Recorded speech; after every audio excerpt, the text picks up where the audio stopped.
Good evening. Welcome to the multi-district membership session. We are pleased to have you join us and to take part in today's presentation.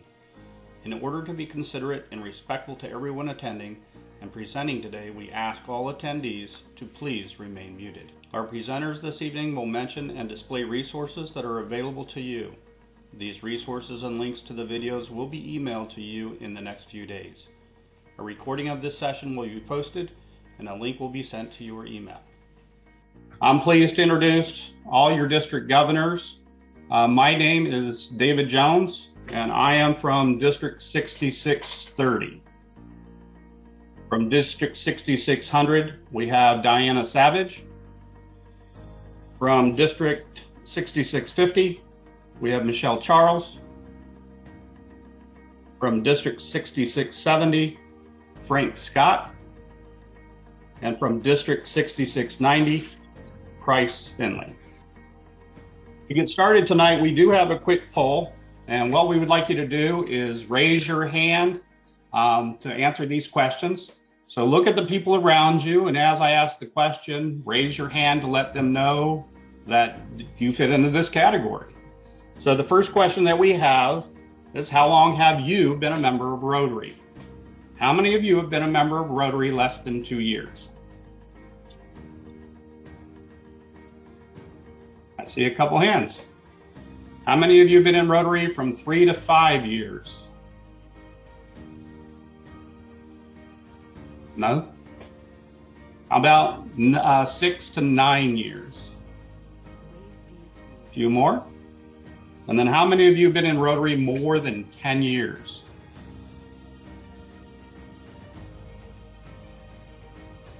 So it looks like we have a very dynamic range of individuals. Some new and some that have been around a while. And the nice thing to know is that those are resources that you can use now and in the future. Okay, we have a second poll for you. In this poll, what we'd like you to do is select all that apply. This poll is on club membership retention.